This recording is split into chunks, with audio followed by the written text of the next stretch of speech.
Lord Mayor, Governor, ladies and gentlemen, my thanks to the City of London Corporation for hosting us here this evening, and to the Lord Mayor for his address, as well as to the Economic Secretary to the Treasury for all of her hard work. It is a year now since my party was elected to office, and a year since I was appointed as Chancellor of the Exchequer. Recently, on a visit to a primary school, a young girl said to me, "If you could have any job in the world, what would it be?" Now, given the events of the last few weeks, I suspect many of you would have sympathised if I had said anything but the Chancellor, but I didn't, because I am proud to stand here tonight and address you for a second time at Mansion House as the Chancellor of the Exchequer.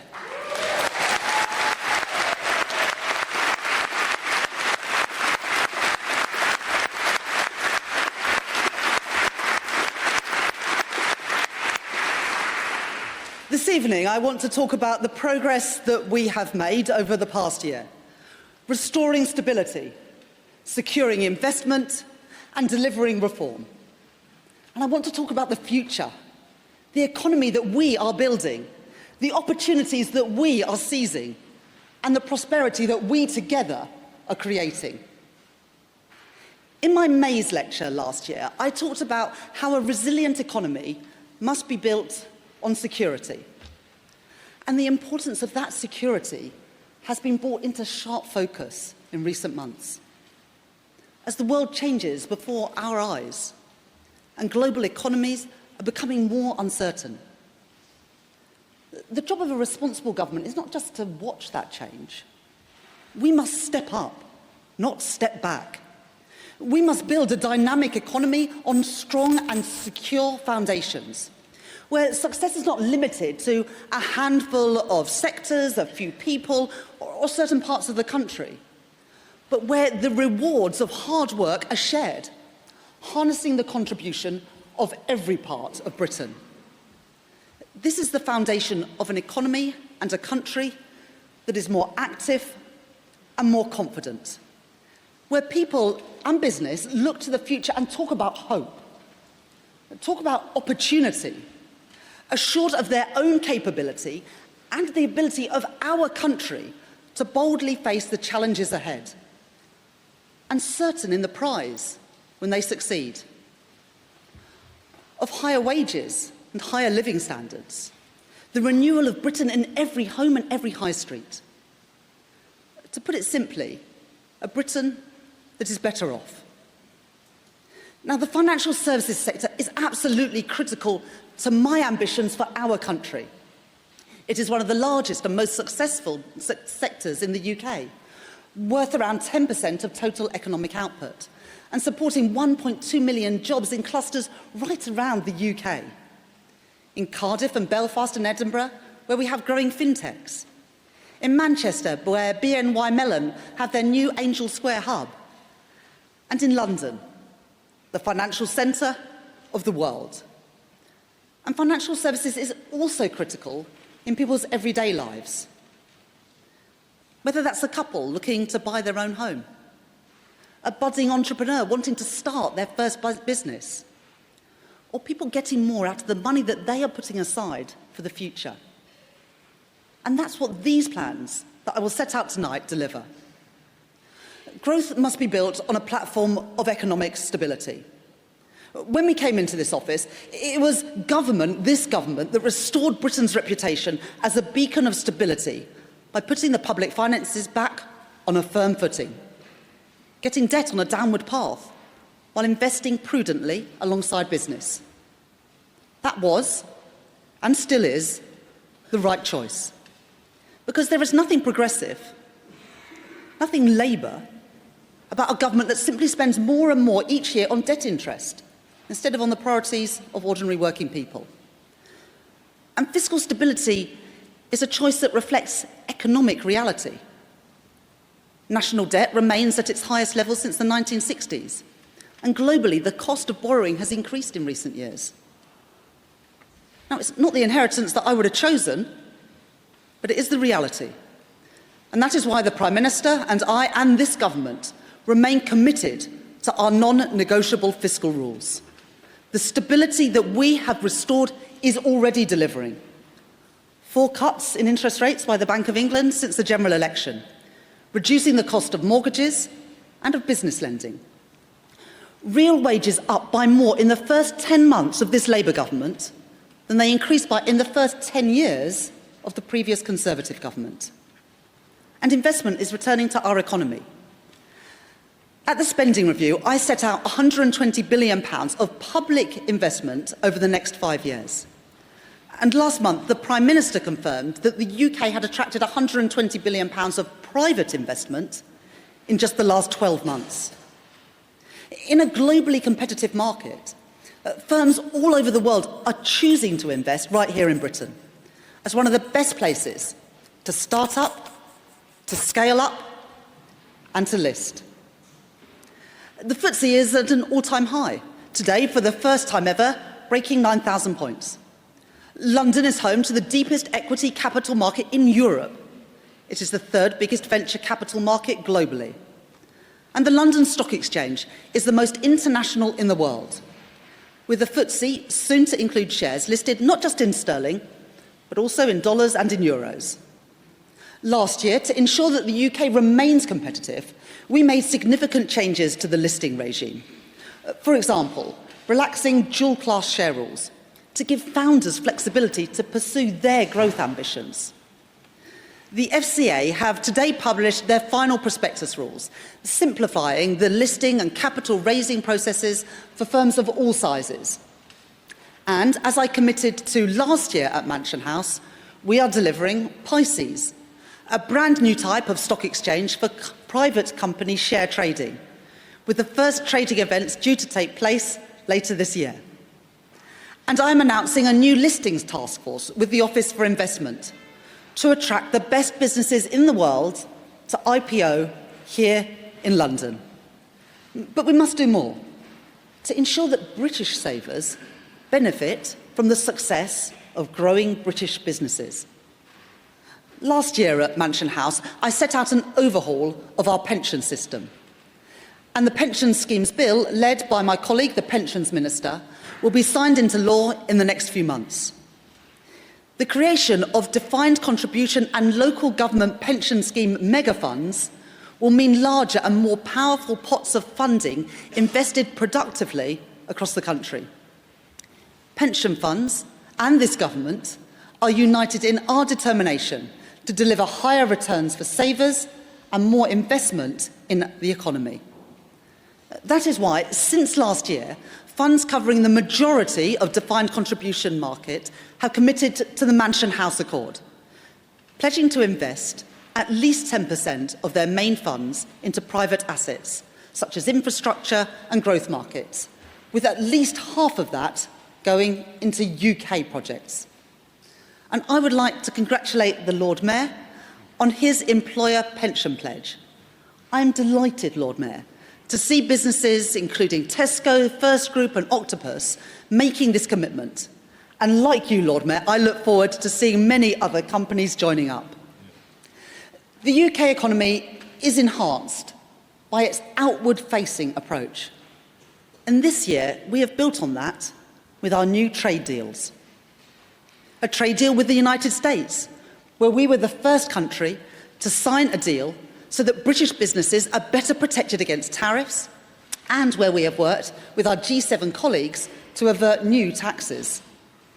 I'm pleased to welcome US Securities and Exchange Commissioner Hester Peirce here tonight, who is driving forward proposals for greater digital collaboration between our two financial centres. Thank you for being here.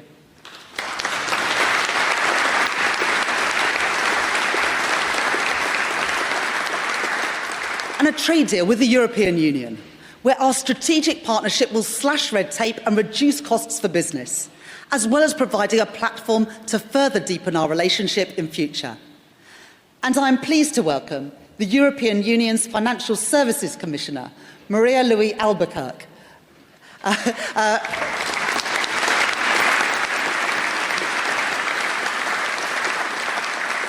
Maria-Louise, we met earlier today with the Economic Secretary to the Treasury to discuss our continued cooperation on financial services, and I look forward to working more closely with you.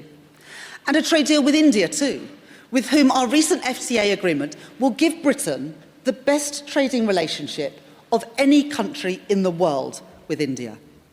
And we have concluded the first economic and financial dialogue with China in 6 years. And we are implementing the Berne Financial Services Agreement with Switzerland too. At the G20 in South Africa later this week, I will continue the call that I made at the IMF spring meetings for countries to come together to tackle trade imbalances and drive growth, underpinned by stronger multilateral institutions. And I look forward to hearing more on this from the Governor in his address. And I would like to congratulate him on his recent appointment as Chair of the Financial Stability Board. A testament, Andrew,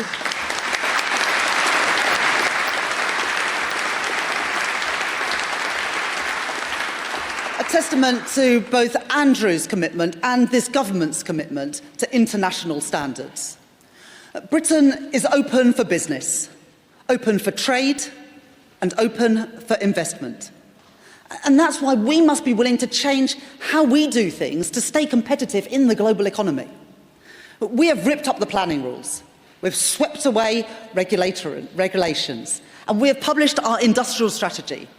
And today we can go further by announcing the Financial Services Growth and Competitiveness Strategy, including my Leeds reforms, named after one of the UK's great hubs for financial services, and the city that I have been proud to represent as a Member of Parliament for the last 15 years. These are the most wide-ranging package of reforms to financial services regulation in more than a decade. At Mansion House last year, I said that we must regulate for growth, not just for risk. We are delivering today on that commitment, while continuing to protect financial stability, so that the benefits of a thriving, growing financial services sector can be realised for people all over Britain. Let me set out the details of that package in 4 parts. First, I am rolling back regulation that has gone too far in seeking to eliminate risk. Second, I am delivering targeted changes in the areas where the UK already has particular strengths. Third, I am making changes to capital requirements to unlock more productive capital. And fourth, I am introducing measures to boost retail investment so that more savers can reap the benefits of UK economic success. I will begin with the biggest reforms. As I promised last year, I am delivering the most significant reform to the Financial Ombudsman Service since its inception, including proposals to limit for 10 years for claims. This will speed up the time it takes for consumers to get redress for their complaints, returning it to its original purpose as a simple, impartial arbitration service, and ensuring that it no longer acts as a quasi-regulator. And I welcome the announcement today made by the Financial Ombudsman Service that will reduce the interest rate it applies before a decision from 8% to base rate +1. I am introducing new targets for the FCA and the PRA to cut times on authorisations and approvals. And I have tasked the FCA with assessing the impact of the consumer duty and whether it unduly affects wholesale activity to ensure that regulators are really regulating for growth. And I'm streamlining the senior managers and certification regime, reducing the burdens it imposes on firms by 50% and slashing approval timelines so you can bring in talent to your business more quickly. My next set of reforms provide targeted regulatory support for the areas where the UK does already have a comparative advantage. For insurance, where Britain is the destination of choice for underwriting complex, specialised and high-value risk, I am introducing a new competitive framework for captive insurance. For asset management, where the UK is the world's second largest centre, I am future-proofing the regulatory regime and will publish draft legislation in early 2026. For sustainable finance, I am determined to focus our efforts on policies that matter most to our world-leading sector and support investment in the transition. So after consultation and consideration, I have decided not to pursue a green taxonomy, but instead work with the regulators through the Transition Finance Council to capitalise on the £200 billion opportunity of the global transition to net zero. And for fintech, where almost half of Europe's fintechs are already based here in the UK, the PRA and the FCA are launching a scale-up unit to support innovative firms to grow in the UK, including in our world-leading payment system. And I will drive forward developments in blockchain technology, including tokenised securities and stablecoins, and an ambitious design for a new digital gilt instrument, so that UK financial services can be at the forefront of digital asset innovation. And because I believe that the UK is the best place in the world for financial services, today I've announced the Office for Investment's new concierge service. Launching by October this year, it will provide a tailored service to companies considering setting up or expanding in the UK. And I'm grateful to Chris Hayward from the City of London Corporation for his work to drive this forward. Thank you, Chris.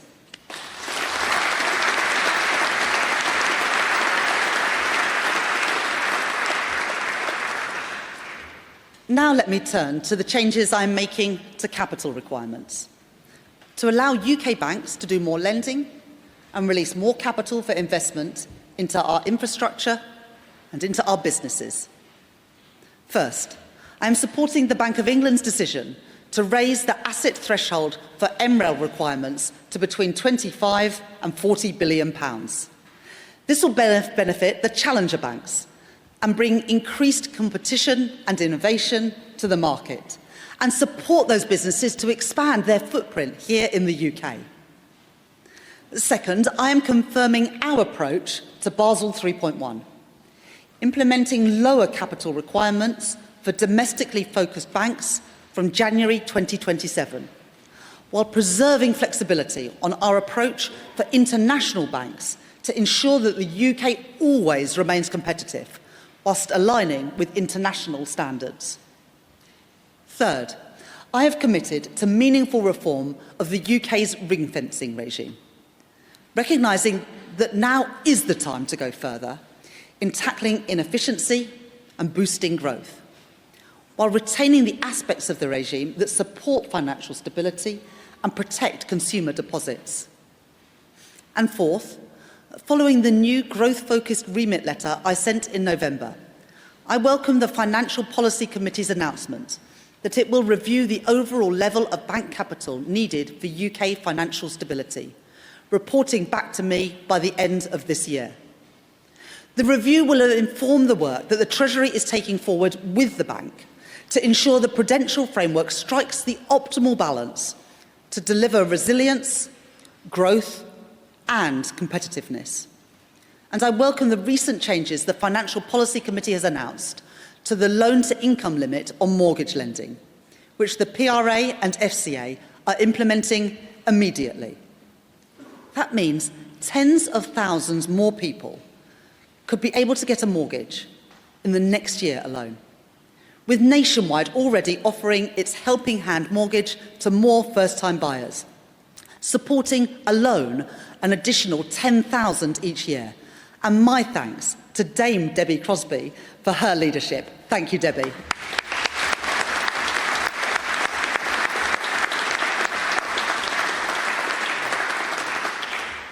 My final set of reforms are based on improving savings investment. I recognise the potential for ISA reform to improve returns for savers and access capital for UK businesses. I have confirmed that long-term asset funds can be included in stocks and shares ISAs, allowing long-term ISA investors to benefit from this innovative product. And I will continue to consider further changes to ISAs, engaging widely in the coming months, and recognising that despite the differing views on the right approach, we are united in wanting better outcomes for both UK savers and the UK economy. For too long, we have presented investment in too negative a light, quick to warn people of the risks without giving proper weight to the benefits. And our tangled system of financial advice and guidance has meant people cannot get the right support to make the right decisions for themselves. So that is why we are working with the FCA to introduce a brand new type of targeted support for consumers ahead of the new financial year. And I welcome the campaign to promote the benefits of retail investment, which will launch next April, and the action to look at our current approach to risk warnings, and that will report back in January. I'm grateful to Chris Cummings of the Investment Association for spearheading both of those initiatives that I know will make a difference. Thank you very much, Chris.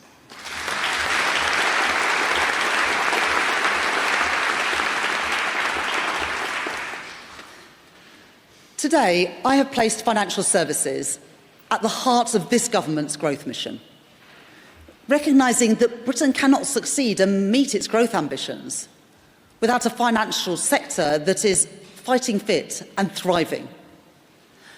The reforms that I have set out this evening are the next chapter in how I intend to support this growth. And I thank Gwyneth Nurse and her brilliant team at the Treasury for all of their hard work on this package. Thank you, Gwyneth.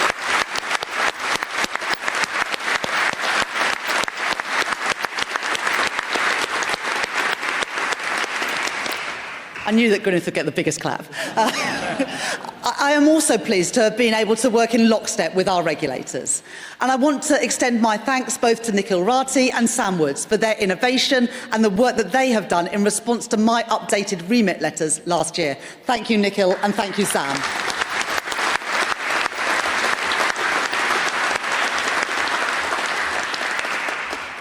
We have been bold in regulating for growth in financial services.